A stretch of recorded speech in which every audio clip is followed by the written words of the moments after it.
Hello, and welcome to today's episode with Loz Antonenko from Loz Life. Loz is a Mojo Mentor, healthy habit coach, motivational speaker, author, all of the things. And I have the pleasure of having Loz as a beautiful friend.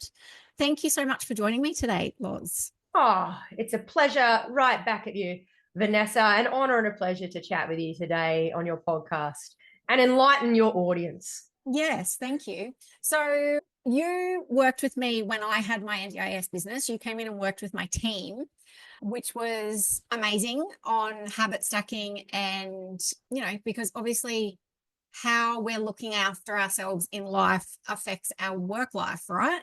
It sure does. And the way that we show up in a work environment, whether we are solopreneurs, entrepreneurs, working in a team, it really is embroiled in the way that we're feeling. Because if we've had crappy sleep or, we haven't had enough water, maybe we haven't had enough sunlight, we might have drunk too much caffeine and be wired but tired, all of that gets brought to work. And then if you've got an entire workforce whose culture is predicated on habits that aren't optimized, you can imagine that we do often exist under this glass ceiling of potential when it comes to being able to deliver the service that we want to our clients. Yeah, definitely. And I value that so much and see that hugely in my own life, and valued it so much that I brought you in to work with our team, our entire team, also my management team as well. And I would love for you to share a bit of what you did focus on or what you did share with our team in regards to your five healthy habits. Yeah, sure. So when it comes to getting ourselves unstuck and removing that glass ceiling, the reality is there's 5 habits that every single one of us have. And I call these handbrake habits because, like handbrakes, they pull us to a halt in our life. And it might not be a complete halt, but you are stuck. You're just moving but barely, and surviving, not thriving. So if we imagine that we are a car and we're driving around with these handbrakes on, and those handbrakes are your eating, your breathing, your sleep, your movement, and hydration, chances are you are quite sluggishly moving through your life, in your personal life, in your work life, in your actual life. But the easy part is, because we all have those habits, in order to get ourselves from stuck to unstuck and starting to gain some momentum in our lives towards the things and the life that we want and the way that we want to show up to the world, if we just start focusing on unlocking just one of those handbrakes, what will start to happen is the car, you'll start to roll and get a little bit of momentum. And slowly but surely, it actually becomes a little bit easier for the other handbrakes to unlock, because you do have that momentum. And so when it comes to choosing which of those handbrakes to release first, I normally suggest to people, well, you have 2 options. Option number 1 is you can pick the handbrake habit that you believe will have the biggest needle shift, the biggest impact in your life, or you can pick the lowest hanging fruit and the one that you think you could actually start working on right now, today. And so typically most people will choose the latter, not the former, because maybe you really want to be moving more and feeling more physically active, but at the moment your sleep is really poor. Maybe you want to be able to eat more healthy, and you understand that maybe the food choices that you're making on a daily basis probably aren't in alignment with the way that you want to be feeling, but you're relying on coffee a lot, because, maybe your sleep is poor, or maybe you're not moving enough. And so the purpose of these handbrake habits is they're all actually intricately integrated. And so being connected, and I actually have a diagram in my book, and you'll see it on my website, all of these kind of symbiotically relate to each other. So by unlocking one, the others will start to automatically unlock. And that's really the premise of everything that I teach, is that if we simplify, we can amplify. If we do one thing and continue to focus on changing that one thing and just making it a little bit better, you'll automatically find that those other things start to unlock themselves without you having to focus on them. Because what a lot of people do is, when they're stuck, they try and jump from being stuck to trying to become unstoppable. And the challenge with that is if we go all in too hard, too fast, without understanding what actually is going to fit with our lives, typically our motivation becomes futile. And you'll find that after 17 to 21 days, when the enthusiasm of new beginning starts to fade, you'll start dropping off and get stuck again. And so the trick is, instead of junking from stuck to unstoppable, instead of trying to unlock all the handbrakes all at once, if we just move from stuck to unstuck, just by focusing on one, surely and slowly, but definitely, you'll start to be moving towards unstoppable in a far more sustainable and holistic manner that will actually fit and integrate with your life. So you get lifelong results and actual habit change, not just little things where it felt good at the time and then you forget to keep doing it.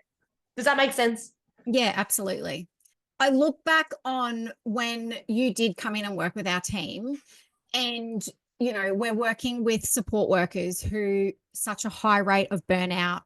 They're running from one client to another. They're not stopping and eating lunch. They're probably running out the door without breakfast. There's so many things like that.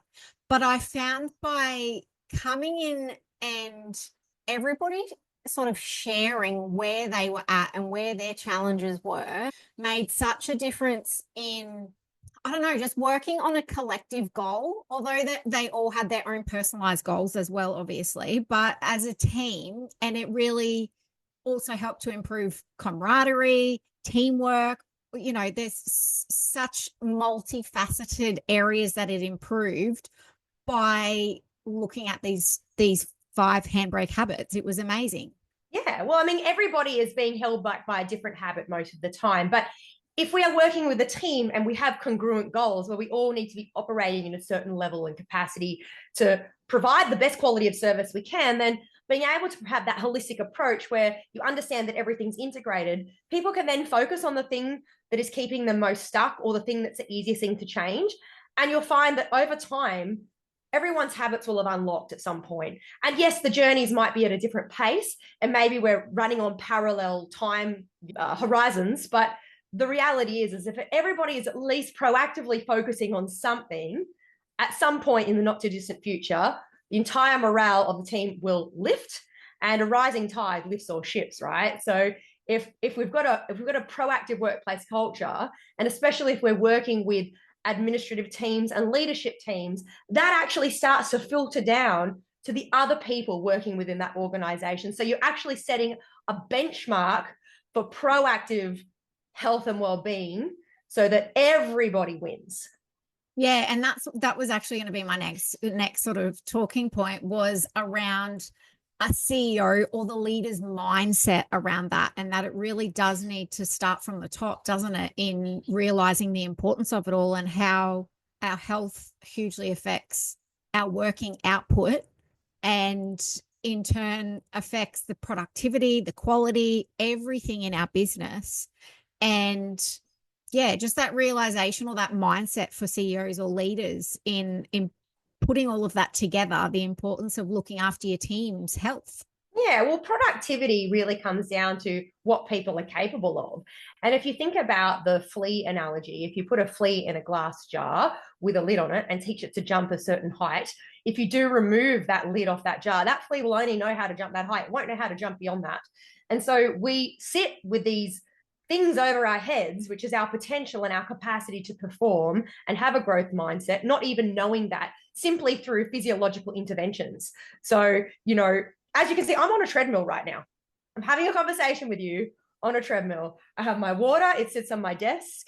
I stay hydrated. I've got some essential oils being diffused in the background. I've got a nice, comfortable working environment. I've just had some sunlight, and, I have got a healthy lunch. Yes, I'm eating and working at a desk, but all of these things matter because for me, my productivity is absolute paramount. I have AD and was diagnosed in 1998. And a lot of people who are in positions of leadership typically neurotypical, and we need numbers, we need metrics, we need to understand that we're making progress. Otherwise, we get distracted and we start moving on to something else before we feel like we finished one thing. And all of a sudden, you've got 40 tabs open and there's music coming from somewhere and you don't know where. And that's the reality of being in a position of leadership, is it can become quite consuming. But if we just take the time to focus on the things we actually can control, I guarantee you it's much easier to show up to battle having had 7 to 9 hours of quality sleep than it is if we did the opposite. And so if we can win through our 5 habits and you're already doing them, your life does become easier, which means it's so much more beneficial to be able to work in an environment where we actually can become more focused and productive. I love your passion. Obsession. I would call it an obsession. I am obsessed. And this is ADHD, you know, what I love about it and the way that I approach things is everything is measurable. And if you can measure it, you can improve it. So helping people find measurable ways to have tangible success using subjective and objective data, because it's not always about something that you can measure physically, but understanding and teaching people how to self-regulate through subjective relationships with the way that they are and the way that they perform and the team culture. And, you know, there's a lot that goes into it, but having lots of data points, whether they're subjective or objective in a workplace environment, will help you actually see and measure the improvement. I mean, I've had workplaces where I've had a 27% increase in productivity in 12 weeks. And that doesn't sound like much, but 27% is huge. That's over an extra quarter of productivity in just 12 weeks with a team of 25 people. So you're dealing with a lot of different people and a lot of moving parts. And at scale, you know, and over time, that bell curve of productivity, you want to hit that sweet spot, that little bliss point where everybody's being productive. Because if we become too fixated and too obsessed with these things also, it can have a detriment to our performance. Yeah, definitely. And what would you say, or how do you handle, or what would you suggest in self-doubt? So people who, particularly as a leader, having self-doubt, imposter syndrome, what are your takes or suggestions around that? I used to believe in imposter syndrome, and I don't think I do anymore. I think that it's just a part of growth. And, you know, I guess if we start to call it a syndrome and start to associate certain symptoms to it, it means that people can actually get stuck there. I feel like if we depersonify that and talk about growth, the human journey, you know, the hero's journey is never linear. You know, you've got the ebbs and the flows, you've got the antagonists and the protagonists that come in and they, you know, just as you think you're going this way, you know, something will happen. And we end up in all of these situations in our life, whether you like it or not, right? So when it comes to, you know, I guess that relationship with some of those things that people experience, I think the advice is that you actually have more control over your life than you probably think you do. We are always, especially when we are in business, and if we are in the business of relationships, which if you are an NDIS provider and you're working in that space, that is literally your job, is to develop relationships with people, then you are going to be at the mercy of other people's emotions and circumstances that sit beyond the scope of your control. But if you can internally recognize that you actually have control over a lot of things in your life, it does actually remove some limiting beliefs. Because if you get that 7 hours of sleep or that 6 hours of sleep and you tick that box off, it feels damn good. And as part of your evolution as a leader, understanding that you've always got metrics that you can perform against. You will always continuously make improvements. And I'm all about continuous and never-ending improvement, canny. I sit in a canny system. And I think as soon as I stopped thinking about having imposter syndrome and just started telling people, hey, this is what I do. Like, I tell people I'm a professional speaker. I started saying that before I was getting paid as a speaker. And guess what happened? Now I get paid to speak around the world now, you know? So I think it's also having a belief in yourself that I can't, therefore I must. If something feels hard and there's an element of resistance, recognizing what it is that's holding you back. Is it that it's a misalignment with your values and your beliefs? Is it maybe that you are living by somebody else's values and belief systems?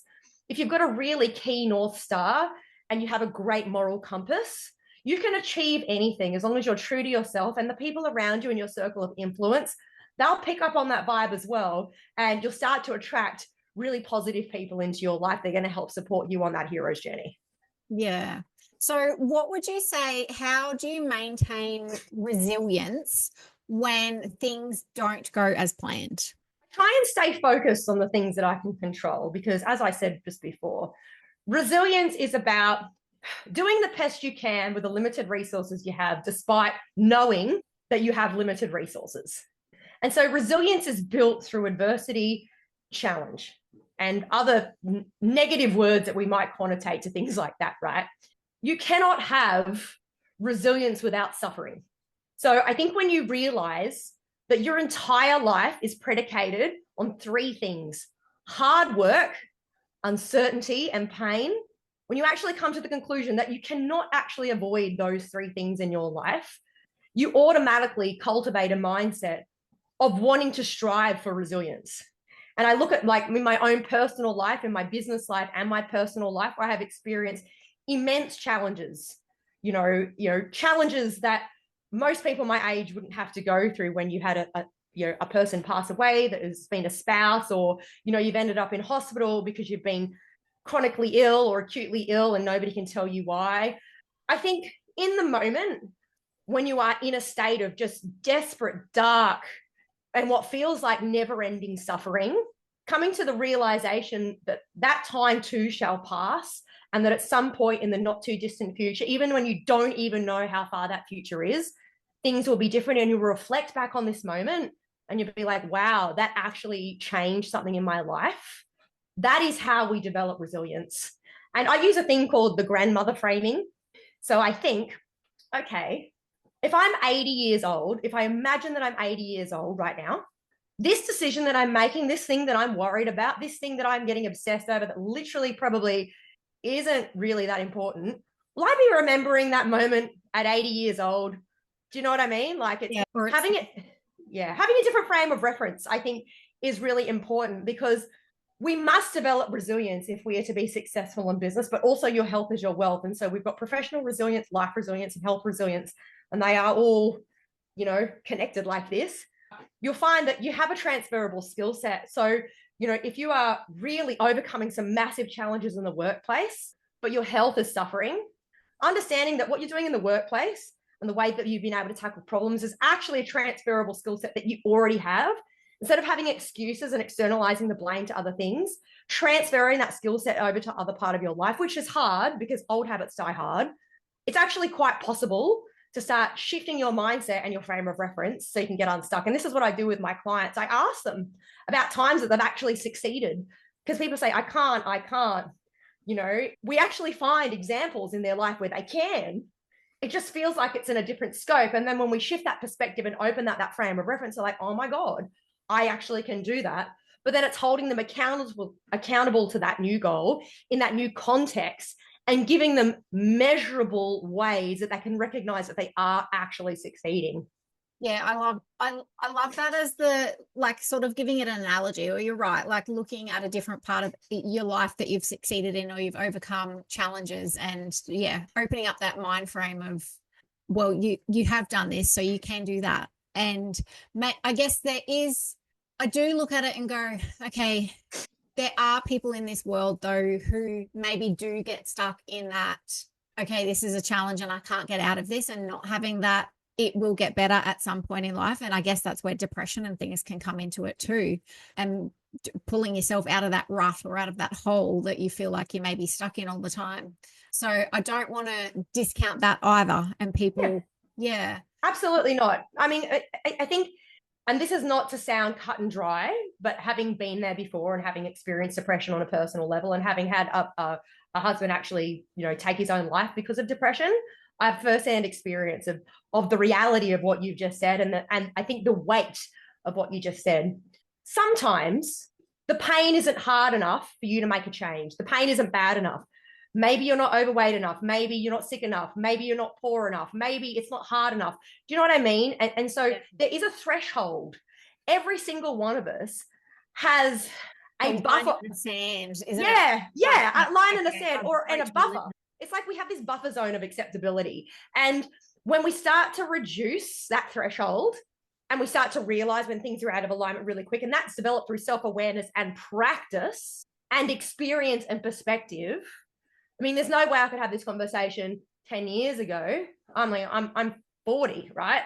So, 30-year-old me, 30-year-old me, I'm trying to make this evergreen, 30-year-old me, couldn't have had the perspective that I have now. And the things that really would have, peeved me off in my 30s. I mean, I don't even budge at those things anymore, but I've reduced my threshold of acceptability. So, when things just start to become out of alignment in my life, maybe I've had one too many nights of crappy sleep, or maybe I have had, too many binge watches of RuPaul's Drag Race, too many nights in a row, or too much alcohol, or too much food that I know isn't useful for me, or too many days not doing any form of training.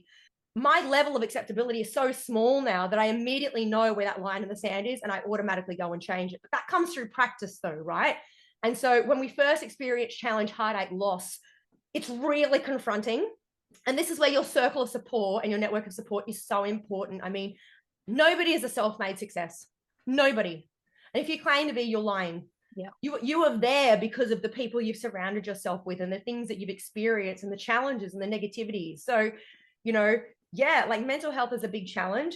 I haven't been medicated for many, many years. Now, it doesn't mean I don't experience bouts of depressive states, but shifting my mindset and proactively informing myself by reading books and listening to podcasts. I mean, there's so many free resources out there. It's really hard to find those things if the people in your network aren't supportive of that though. So find new people to hang out with. Think about who you want to be and find those people and hang out with those people. Yeah, no, I definitely agree with that. So could you share a personal habit or a routine that's been instrumental in your growth? Question. I have many. I used to really be a sucker for routine. I'm one of the most unroutine people you ever met in your life. For somebody that's very productive and successful in what it is that I do, I've realized that I've actually fallen out of love with the concept of routines. And that's because I'm a very energetically dynamic person. And I find that, especially since having brain tumors, my energy levels throughout the day all over the place. Now, the one thing that I found has been super consistent through this entire process would definitely be an approach to what it is that I eat, and really understanding how to fuel my body effectively. Now, it isn't all like, oh my God, I eat super clean and I have brew smoothies all the time. It's about understanding the balance of what my body needs mainly, and prioritizing protein and having good fiber. So every day, I don't plan my meals at all, but I have food that I've pre-cooked and frozen, so that when I get hungry or even hangry sometimes, I always have good things to choose from.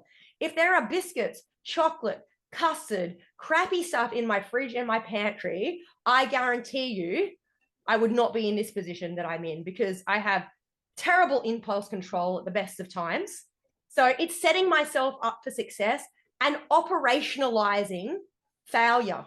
So what I mean by that, and Alex Hormozy talks about this, is that I plan that things are going to be tough to succeed in. And so I have like an operation guide in my head about how I want to set that up. And so reducing the temptations and making it as easy as possible for myself to eat healthy has been the number one thing that has absolutely changed my life. And that then leads on to the other handbrake habits, because now that I'm eating well and I'm feeling good and I'm getting my protein in, guess what? I'm drinking more water. And guess what?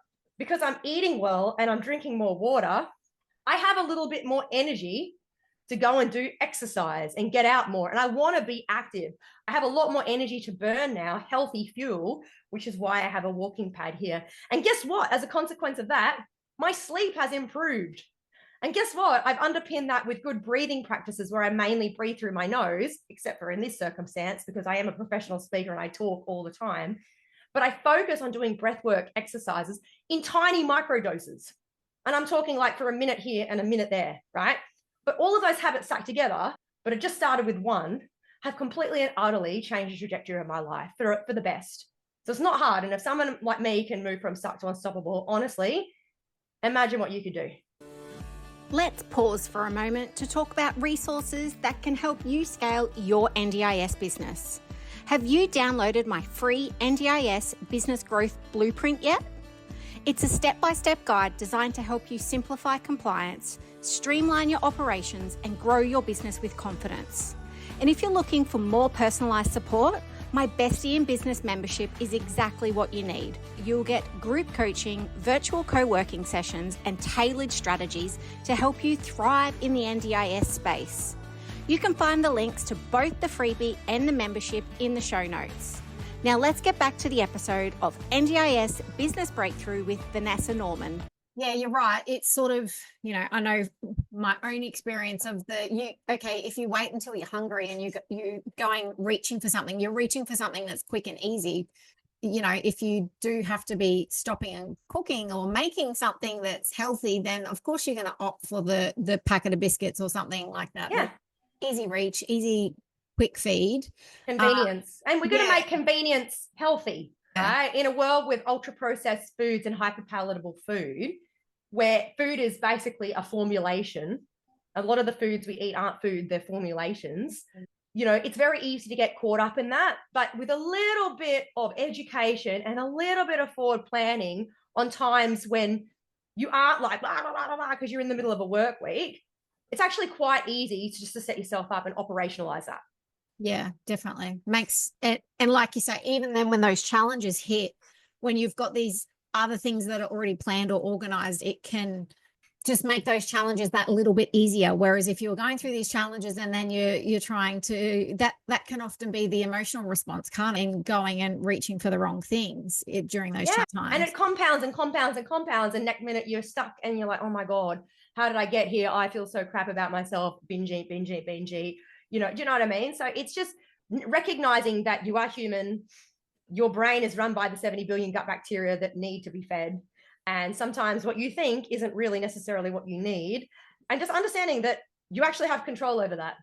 That is huge for a lot of people. And all my clients who just follow the guidelines that I give them and the advice I give them and the education I give them around just how simple it actually is to change your life. Because people are so obsessed with like, oh, okay, I've got to do I have to wake up at 4:00 now every single day. And they're like a night person, like, oh, but I have to wake up at 4:00 because this person told me that I have to do that to be successful. And then I have to journal, and then I have to do a meditation, and then blah, blah, blah. Okay. You do not need 4 a.m. ice baths to be successful. You may have a circadian rhythm that is slightly pushed out so that your optimal time of mental operation is between 10 and 12. So make that the time where you can be the most productive. I don't get out of bed before 7:00 in the morning, yet I'm still productive and I still do all of the things I need to do without having a routine, but I just have non-negotiables. And I think for a lot of people, recognizing that it's actually really, really, really easy, that doesn't make any sense to them because they've been conditioned and they've been groomed by all of these coaches and experts who only have something to sell you. It's either a supplement or an education tool to make it think that it has to be hard and you have to be doing these things in order to have something. It is BS. Yeah. And it's not, it's so true. Like I'm very similar to you in that I'm not a early morning riser, and trying to make myself that is just not possible. Like I've tried and realizing that everybody's different and that's okay. You just need to find what works for you and your way of doing things. Yep. And it's not the one size fits all approach, is it? Exactly. And the most important part of that sentence, that little flow of words there was, and that's okay. You know what I mean? And that's okay is totally it. Like you're not everybody else. And just because it works for some person doesn't mean it's going to work for you. And this, I think, as an evidence-based coach, has been a real obsession of mine to realize that just because this works for this successful individual, like they have a whole different biological chemical cocktail going on, right? You know, they're not me. And like I could pull parts from everybody and go, okay, well, let's try that and see what works and try implementing it and be like, that actually doesn't fit. But what if I just did this? And I think that being really open-minded to lots of different things can be very, very useful because you get to try a lot of different protocols that maybe aren't so conventional. But hey, if it works for you and you got evidence to suggest that it's working, do the thing.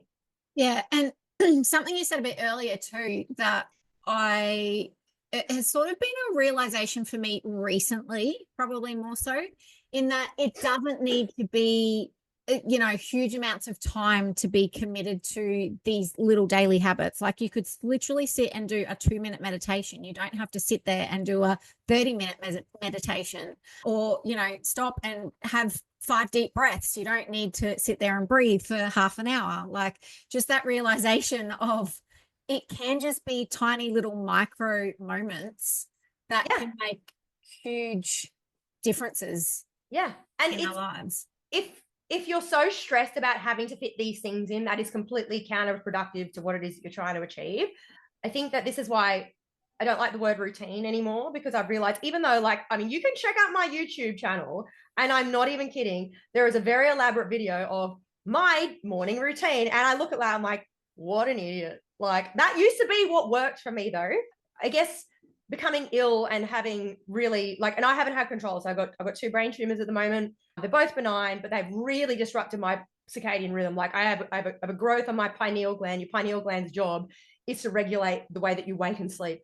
I literally have no control over that at the moment. And it's been very frustrating. But I tell you what, instead of getting frustrated by it, it's actually deeply taught me how important it is to choose to squint for the silver linings and things. Because I could sit in, oh, woe is me, this is really crap, I'm going to play a victim. But also, it's actually educated me on, okay, like, I don't have to hustle as hard, I don't have to strive as far. What if I pulled back and took the onus of myself to have to live by these strict guidelines that I just self-impose on in terms of like time and routine? Holy moly, it's opened up this whole other world for me, because I've really like embraced like yin energy as a yang person, very masculine energy. It's really helped me embody more of a yin. And so I have like slow mornings now, and I'm still as productive. Actually, I'm more productive. Monetarily, I'm making more money and investing less time into those tiny little things that aren't useful. I'm delegating heaps more. I've automated, eliminated, delegated. Has it fixed you running late replicated. to things? Yeah, mainly. You'll see it down the bottom. She, her, always late are my pronouns. Yeah. So yeah, look, it has helped me run more early and on time for things. A lot of the time I found I still go on little side quests. I still am juggling quite a lot of different things at the moment. I've just been asked to do backing vocals for a stage show. Oh, wow. And I have to learn 32 songs in 3 weeks. Oh, holy dooly. But you know what? I manifested that because it was on my vision board last year, but I was unwell and an opportunity has presented itself completely out of nowhere. I'm like, you know what? I say yes and I work it out. But that's it. I don't have imposter syndrome because I go, I can do that. I know I can absolutely do anything that I desire. It all comes down to me. And if I back myself 100%, I'll get there. If it's in a misalignment with what it is that I want to achieve, who I am authentically, I realized maybe it was just a misalignment, like the saxophone that I have sitting in a room. Like, I haven't played that. It's not in alignment. I will just sell it. But it's fun when you start to develop who you are and understand authentically what it is that is valuable to you. You'll start saying yes to certain opportunities that you never thought you'd say yes to. But you also start to recognize when it's important to say no, because you value all of that time and space and bandwidth. So, you know, self-regulation has just been a really big part of learning to grow and evolve who I am. And that is actually reflecting through my businesses as well, which is great because I'm reaching different people in a different way and it feels great. It lands well and everybody wins. Something else that you said before that I want to circle back on in regards to routine and energy, because I noticed myself even doing this today where we can be so, you know, we've got all these appointments in our calendar and it's like, okay, I've got to show up and I've got to do this and I've got to do that. And I found myself a bit earlier and I was like, okay, well, I don't have a meeting till 3:00. And, you know, normally it's like work. And I was like, but I actually don't feel like it. Like I'm just not in the mood. I'm just not in the energy space.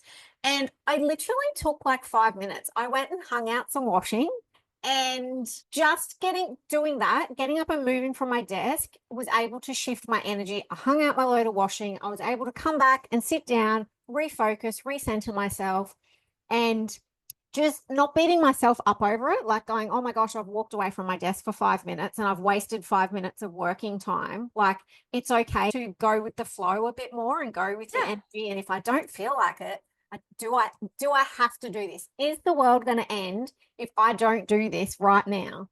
And that's great that you recognize that and put that circuit breaker in place though, right? Yeah, definitely. So yeah, it's funny that you sort of bring up about routine and energy today because I can just totally relate to that. And we are energetic beings. And if anybody denies that, all they're going to do is find themselves running an uphill battle with a big rock that they'll just always be pushed back down with. Do you know what I mean? I think that recognition that you will ebb and flow throughout the day.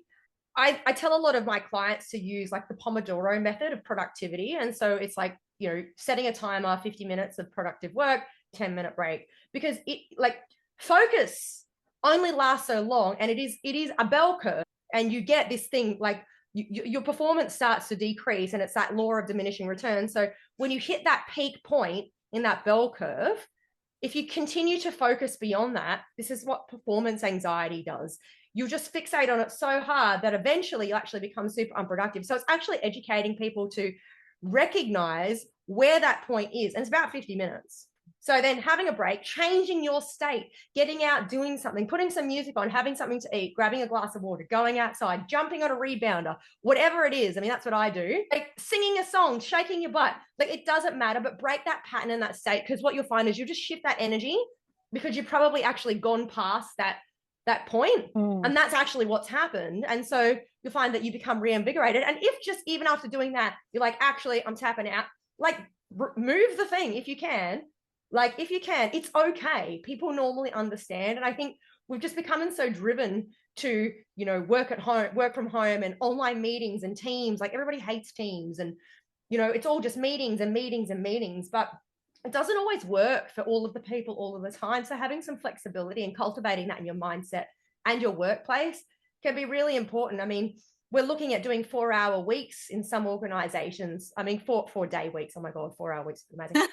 But 4-day weeks. Nice. Because they're saying people actually, by recognizing that they have one less day, they actually do more in those 4 days, and they were actually doing in 5 days because they're looking forward to the reward, which is I get 3 days off. You see what I mean? Like it makes sense. It makes sense to understand that we should give ourselves some leeway, but still have some non-negotiables, because you've got to think beyond the very moment of instant gratification. And yes, in the moment right now, I don't want to go do this, but also in a week's time, will I reflect back on this decision and regret it and be like, shit, I should have done that thing? Or in a week's time, would I have already rescheduled it and I'd be doing it, I'd be showing up the way that I wanted to show up? So I think it's just a conversation that we need to have within ourselves and our teams. Yeah, no, very important. Well, Loz, I would love for you to share how you work with teams and how I know that you can work with teams in an online capacity, so across Australia. And yeah, what does that look like with you? So as a Mojo Mentor, which is essentially a name that I gave myself, I am the world's best Mojo Mentor. I work as an interdisciplinary health, wellbeing, and fitness coach, expert, and mentor.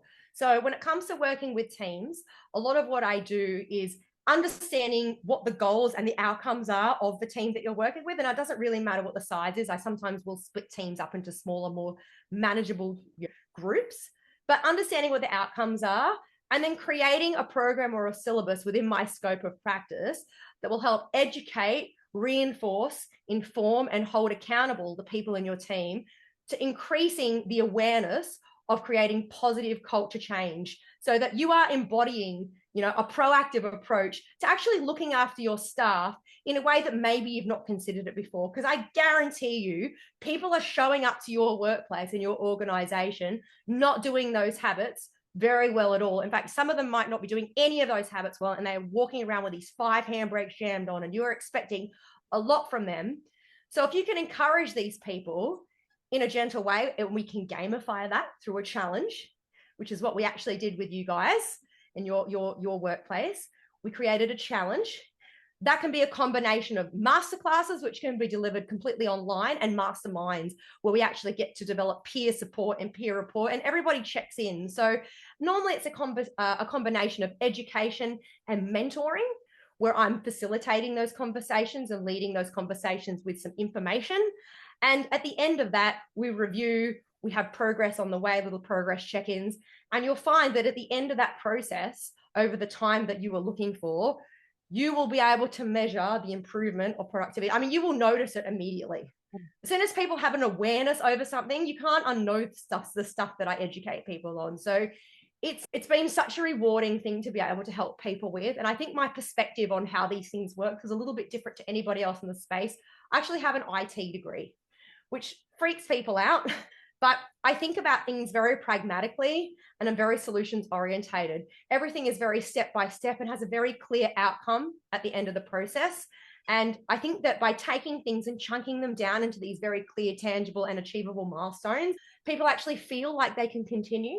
And that's really how I love to work with people. So, reach out, come find me. I have an amazing website, has a lot of information. I'm actually revising a lot of my programs now and moving more to a membership model. So that means I'm going to be way more accessible, but I also run workshops for people. I can run presentations. I do present as a professional speaker. I've worked with a lot of big organizations across the world, which is great because you can have amazing impact with people. But I love working with all types of teams across all industries. Everybody has those habits. So the industries do not discriminate at all. No, and you also have a very strong history with owning your own disability business for, I'm not sure, was it 16, 17 years? So you also have a very, very good understanding of the NDIS space and the way things work in the industry. And you're also going to be joining us as our amazing MC of my first half-day workshop, which I'm super excited about. So yes, people will be able to come and meet you in person at that event in March. So your website is life.com. Sure is. I will also pop that in the show notes. Highly recommend, if anybody is looking for Loz's wealth of knowledge, to jump on her website, get in touch, and bring her in to work with your team. I found it to be just amazing, game-changing for our team. And that was working with, so we got you into work with our team of like 50 staff, and then also in a smaller group with our admin management team of about 6 or 7 of us. So you do work in, various sizes, which is amazing. And I create a bespoke solution that's going to meet your budget and your goals. So, the idea of this whole situation is that it's got to work for you. And even if it's something small, if you just need like proof of concept, we can develop something that's going to work using all of the tools in my arsenal across the 13 disciplines that I've studied. There is a way to make things work for your organization. And, why not start doing something now and being proactive and making this your best year ever? Thank you so much, Loz, for joining me today. What a great chat. Amazing.